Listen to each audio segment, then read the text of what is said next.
bem-vindos ao novo programa em debate do Sem Diplomacia. O tema de hoje é sobre as relações entre Estados Unidos e América Latina. Nos anos recentes se aprofundou muito um debate sobre se estaria havendo uma perda de influência dos Estados Unidos na nossa região.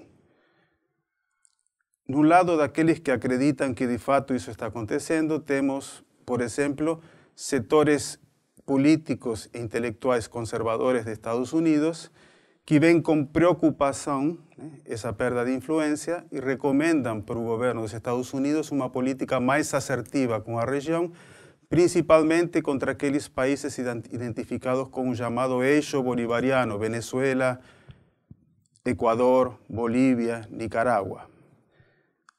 Também partilham dessa posição setores da esquerda latino-americana que vem com beneplácito a crescente autonomia da região frente ao grande vizinho do norte, revertendo uma situação de hegemonia dos Estados Unidos que vem desde o final do século XIX.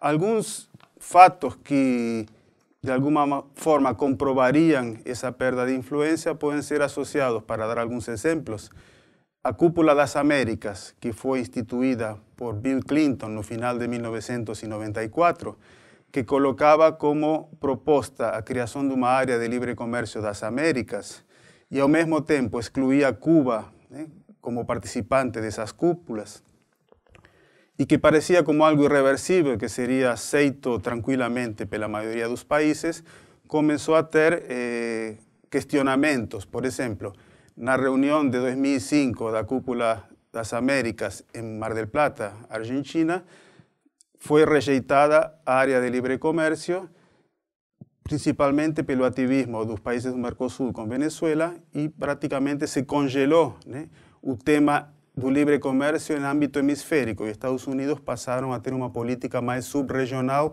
e bilateral de livre comércio. No caso de Cuba, a partir da cúpula de Trinidad e Tobago, que é a primeira em que participou o presidente Obama, os países latino-americanos incluíram unilateralmente o tema de Cuba, principalmente pensando na sua exclusão da OEA. E na cúpula de Cartagena de Índias, o próprio presidente Santos, que não é esquerdista, ele é alguém liberal, conservador, disse que dificilmente se teria uma outra cúpula sem a presença de Cuba.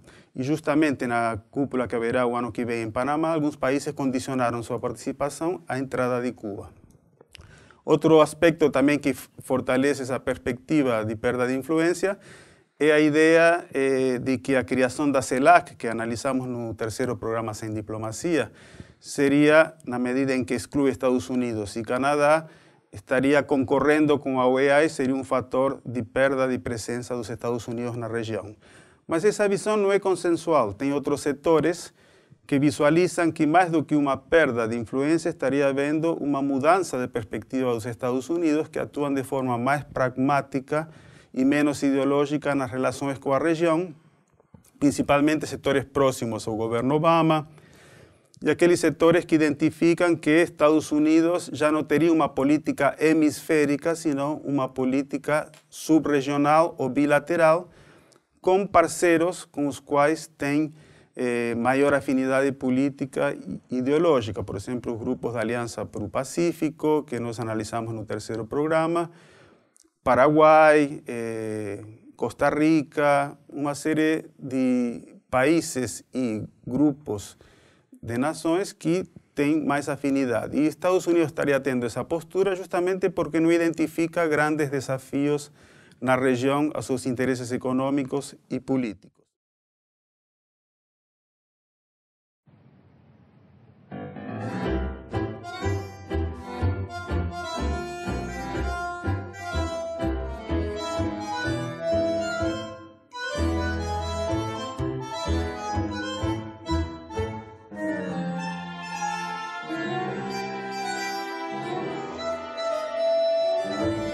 Qué curioso, ¿no? Nuestra relación con las grandes potencias se me antoja como un perpetuo tango. Carnal, violenta, apasionada, contradictoria. Hay milonga de amor, hay temblor de gozar.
para discutir esas duas visões sobre a presença dos Estados Unidos na região, temos dois especialistas, o professor Andrés Servín, que é presidente da Coordenadora Regional de Investigações Econômicas e Sociais, CRIES, que é um think tank independente regional que atua na área de relações hemisféricas. O professor Tulo Vigevani, que é diretor do Instituto Nacional de Ciência e Tecnologia para o Estudo dos Estados Unidos, INEU, professor do Programa Santiago Dantas de Relações Internacionais da Unesp, Unicamp e PUC São Paulo e membro do IEA Unesp. Tanto o CRIES como o INEU participam de um projeto que tem muito a ver com o que estamos discutindo hoje, que é o projeto Hemisfério em Transformação, que envolve também a American University dos Estados Unidos e que recentemente publicaram resultados da pesquisa na revista Lua Nova e na revista Pensamento Próprio, que é de CRIES, né? Lua Nova é do SEDEC. Vou passar a palavra para o professor Andrés Servín, agradecendo sua participação no programa. Muchas gracias por la invitación. Yendo directamente al tema, el tema de Estados Unidos perdiendo influencias en América Latina es un tema que hay que relativizar en cierto modo y entenderlo en un contexto más amplio que el estrictamente hemisférico. Yo creo que hay factores endógenos y exógenos que inciden sobre esta aparente pérdida de influencia de Estados Unidos que está asociada con una aparente declinación de Estados Unidos en el sistema internacional. Yo creo que los factores endógenos han sido planteados muy claramente. En primer lugar, el hecho de que después del 11 de septiembre y después de la Cumbre de las Américas en Mar del Plata, Estados Unidos cada vez se desentiende más desde el punto de vista estratégico con respecto a gran parte de América Latina, no a toda América Latina. Yo diría Centroamérica, México y el Caribe todavía siguen siendo áreas de interés y de importancia para los Estados Unidos. En cambio, América del Sur, que ha cobrado mucha más autonomía gracias a la presencia de gobiernos de izquierda y de centroizquierda, ha tomado más distancia y Estados Unidos también ha tomado más distancia con respecto a ellos. Ya voy a hablar de la CELAC, que creo que es un tema muy importante. Pero estos factores endógenos que hacen una mayor autonomía de América Latina con respecto a Estados Unidos están asociados con factores exógenos muy importantes. Primero y principal, que Estados Unidos ha priorizado desde el punto de vista estratégico otras áreas. Crecientemente su interés ha sido puesto más en Medio Oriente que en América Latina, como estábamos acostumbrados en el contexto de la Guerra Fría previamente. Y desde el punto de vista de los temas estratégicos de seguridad. Pero desde el punto de vista de los temas económicos hay una serie de fenómenos importantes en donde esta aparente pérdida de influencia de Estados Unidos muestra que en realidad hay una mayor concentración en algunos actores de América Latina y una especie de alianza claramente definida con algunos de ellos, como ya se mencionó en el caso de la Alianza del Pacífico. ¿Cuáles son estos factores exógenos, más allá del ámbito estrictamente estratégico y de seguridad? Bueno, básicamente hay un acuerdo en marcha de inversiones y de libre comercio con la Unión Europea, que es el TTIP, o Tratado de Inversiones y Libre Comercio con Europa. Y por otro lado, el proyecto Transpacífico, que también apunta a incrementar la proyección económica de Estados Unidos en el ámbito del Pacífico. No nos olvidemos que en este momento vivimos en el mundo, más allá de la multipolaridad, una creciente competencia entre el dinamismo del Atlántico con el dinamismo del Pacífico. Y en este proceso, Estados Unidos obviamente excluye a aquellos países que tienen autonomía mayor en América Latina e incluye posiblemente a aquellos países con los cuales tiene acuerdos de libre comercio ya firmados, que son casualmente los países de la Alianza del Pacífico y que a su vez tienen acuerdos con la Unión Europea. Entonces, ahí hay un cuadro complejo en cuanto a con quién Estados Unidos se relaciona en forma privilegiada en la región y con quién no. Esto en el plano económico. Desde el punto de vista del liderazgo y del mantenimiento de la estabilidad regional, sí, Estados Unidos no solamente se ha distanciado porque mira hacia otras regiones, se ha distanciado también porque hay como una especie de entendimiento mutuo de que en América del Sur el responsable un poco de la estabilidad regional es otro actor importante, emergente, que es Brasil.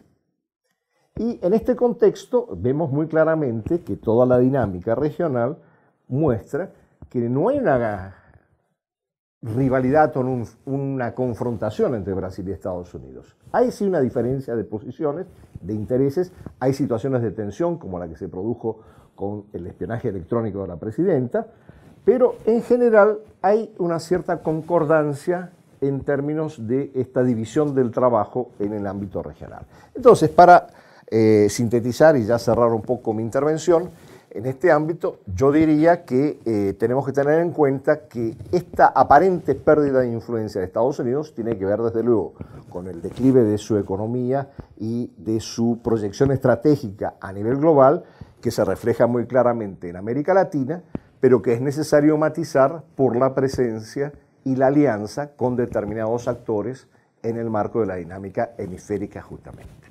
Muito obrigado, André Servin, pela esclarecedora apresentação, que deixou bem clara essa visão diferenciada sobre o papel dos Estados Unidos na nossa região. Agora vamos a um breve intervalo e na segunda parte do programa o professor Tulo Vigevani vai apresentar a outra visão que discutimos na introdução.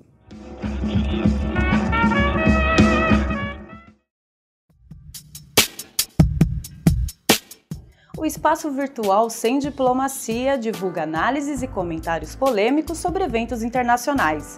Ele é uma parceria entre o Instituto de Estudos Econômicos e Internacionais e a Assessoria de Comunicação e Imprensa da Unesp.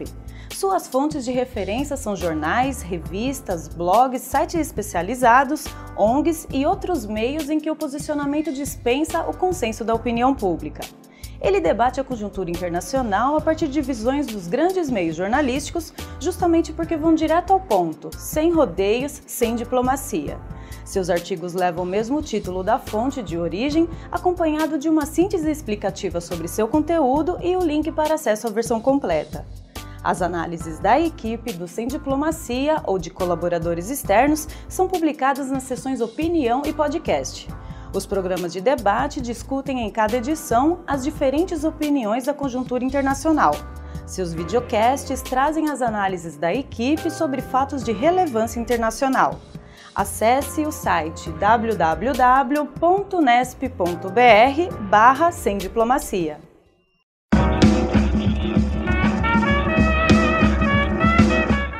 Na segunda parte do programa, o professor Tulo Vigevani fará as suas considerações. Agradecemos muito a sua participação. Muito obrigado. Ao longo da história, a questão da hegemonia é um problema central.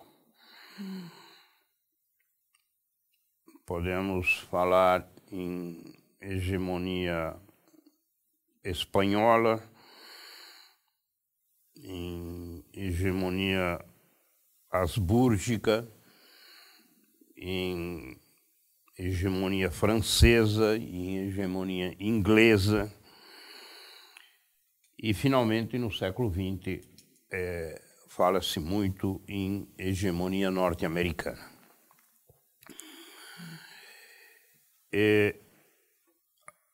Certamente esse é um debate central no campo das relações internacionais e no campo da própria cultura contemporânea, se os Estados Unidos estão mantendo este poder hegemônico ou não.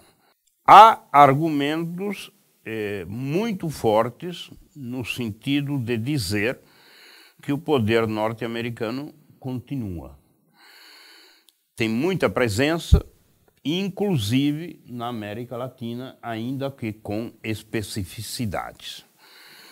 Eu vou me referir ao poder norte-americano não apenas do ponto de vista das suas relações com a América Latina, mas do ponto de vista geral deste poder. Quando se discute a questão da hegemonia, fala-se em vários itens. Muitas vezes o tema da hegemonia é confundido com o tema da hegemonia militar. Certamente, os Estados Unidos são a única superpotência global no mundo contemporâneo. Não há rivais. Ainda que alguns países, a China particularmente, esteja fortalecendo o seu poder militar, mas estamos muito longe de equiparar-se ao estratégico norte-americano. Um outro elemento muito importante na consideração do poder é o da moeda. O dólar continua sendo a moeda do intercâmbio internacional e, apesar das debilidades e mesmo das crises do dólar, não é questionado o seu poder e continua sendo o elemento de troca.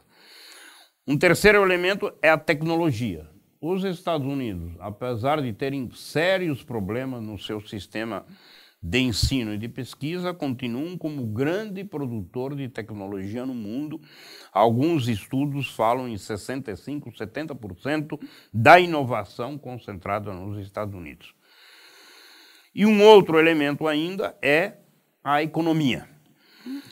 A China vai superar, em termos de produto, os Estados Unidos nos próximos anos. Mas o papel solar, o papel estruturador da economia internacional continuará sendo o dos Estados Unidos, e a renda per capita e a possibilidade de acumulação que tem os Estados Unidos continuará sendo o mais importante nas próximas décadas. Consequentemente, eu diria que o poder norte-americano continua extremamente importante, certamente questionado. Nos Estados Unidos, precisamos entender que há uma tradição de debate sobre o comportamento em relação ao mundo externo. Algumas tendências, inclusive conservadoras, consideram que a melhor política é a isolacionista e manter-se forte significa intervir não em qualquer situação, mas apenas nas situações em que o poderio norte-americano esteja em causa. Certamente, a situação na América Latina, o poder norte-americano não está em causa. Há outros países com relações econômicas muito importantes, repito, a China também, a União Europeia, mas o poder estratégico e as questões de segurança não estão em xeque nas situações que vivem os diferentes países da América Latina. Muito obrigado, professor Tulo, pela intervenção também muito esclarecedora. E agora eu vou, antes de passar para a segunda parte, em que os participantes apresentam sua visão, no debate, sobre esse tema, apresentar algumas questões que me parecem importantes do que foi colocado pelos dois colegas. Ficou claro que deve ser relativizada essa ideia da perda de influência dos Estados Unidos, porque ela acontece, no caso da América do Sul, talvez mais claramente, mas não com todos os países e não com todos os mecanismos de integração. Há a Aliança do Pacífico, que mantém boas relações com o país, e ao mesmo tempo, como colocou Tulo, nós temos uma questão importante, que é: será que o poder americano está em questão ou está sendo relativizado por uma agenda muito mais diversificada? E o que me ocorre como uma questão importante, foi mencionado por André Servín, o tema de que a América Latina perdeu relevância na política externa dos Estados Unidos, principalmente a partir do governo de George W. Bush. Por outro lado, Estados Unidos tiende a perder relevancia para sectores, países, mecanismos de integración en América Latina, paralelamente a eso. Y a CELAC es un ejemplo importante. Mas eso no significa que está habiendo una rejeição, una confrontación con los Estados Unidos. Estaría habiendo tal vez una mutua perda de relevancia y específicamente en América do Sul, Estados Unidos pasaría de ser un grande actor a un actor entre otros. O sea, más do que una rejeição, un confrontacionismo, estaría habiendo una visión pragmática en que Estados Unidos, a China, como mencionó Tulo Vigevani, son actores importantes, a Unión Europea, agora Rusia, pensando nos BRICS también como un conjunto. O sea, Estados Unidos no es que perdió relevancia, él se tornó un actor entre otros, sino un grande actor, mas no en un sentido de confrontacionismo. Pasamos entonces para el debate en que paso a palabra para Andrés Servín para hacer sus consideraciones. Sí, muchas gracias. En principio, yo creo que en los lineamientos generales de los planteamientos de Tulo estamos de acuerdo. Estados Unidos sigue siendo la gran potencia militar en un mundo en donde hay toda una serie de actores emergentes. Y yo creo que no va a dejar de ser una gran potencia militar. Pero el problema es que está sobreextendida y, como lo señala un libro muy interesante reciente de Bremer sobre la ausencia de liderazgos mundiales, G0.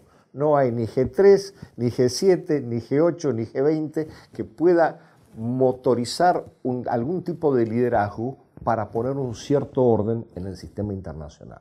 Y Estados Unidos ha perdido esa capacidad, no la capacidad militar, pero la capacidad de liderazgo que puede imponer alguna forma de orden como la que existía en el mundo bipolar de la Guerra Fría. Desde el punto de vista estrictamente estratégico-militar, Estados Unidos sigue siendo una gran potencia, con una gran capacidad de desarrollo tecnológico, pero con una sobreexposición desde el punto de vista estratégico a nivel mundial que no puede afrontar. De hecho, la mejor prueba de eso es lo que está pasando en Ucrania. Es decir, Estados Unidos sí ha presionado sobre Rusia en la situación de Ucrania, pero no ha intervenido ni ha forzado a la OTAN a intervenir porque no tiene la capacidad de abrir otro frente de conflicto.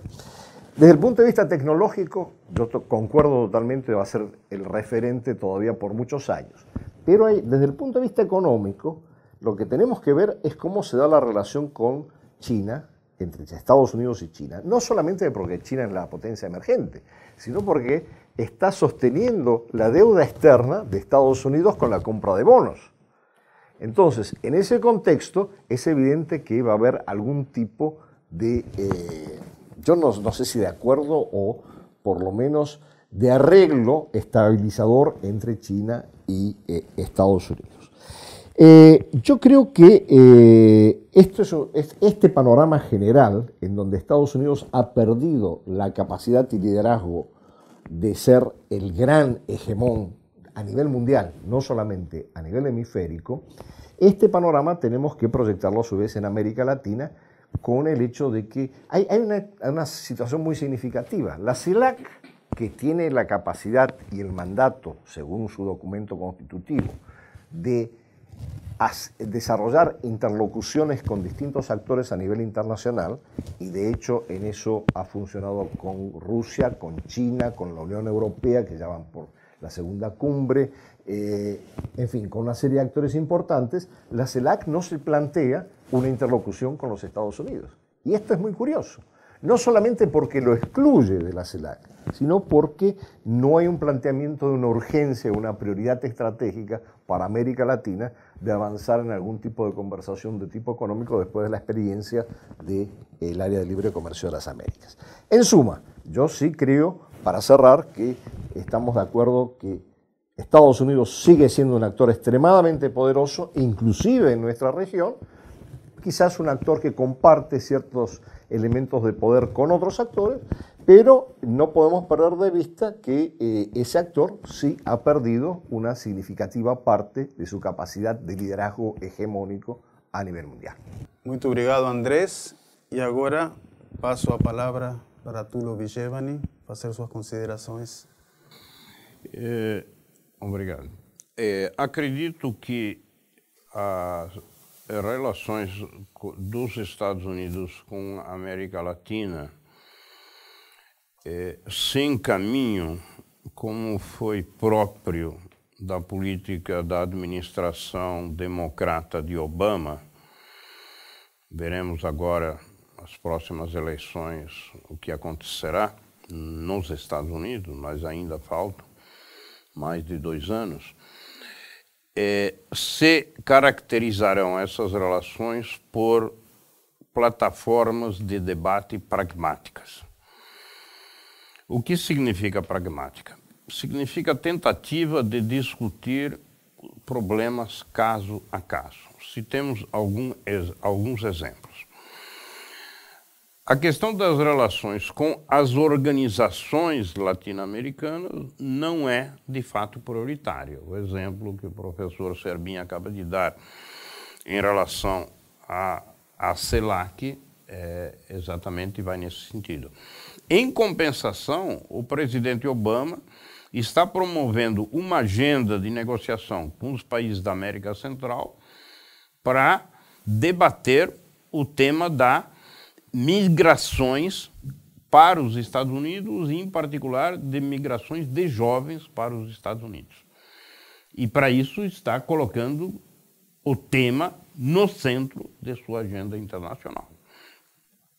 Obviamente, a mesma questão se coloca em relação ao México, onde a agenda bilateral é extremamente importante de muitos pontos de vista, seja do ponto de vista da migração, seja do ponto de vista do funcionamento do NAFTA, etc. E em relação a Cuba, haverá novas evoluções ligadas ao tema que discutimos no ponto inicial deste debate, ligadas à futura reunião que se realizará, ou que deverá se realizar no Panamá em 2015. Em relação aos países da América do Sul, as relações também estão sendo bastante pragmáticas. Me chama a atenção o fato de que, mesmo nesse tema espinhoso da espionagem, a política do governo Obama não foi uma política de confrontação. É certo que não, no caso da relação com o Brasil, não pediu as desculpas que haviam sido solicitadas pela presidente Rousseff. Porém, enviou o vice-presidente Biden e fez uma série de acenos no sentido de modificar formas de espionagem. Se poderão cumpri-las ou não é outra discussão. Também não é um problema específico em relação ao Brasil ou à América do Sul, isso se refere às relações dos Estados Unidos com todos os países do mundo, porém há sinais de tentativa de resolução específica desta questão.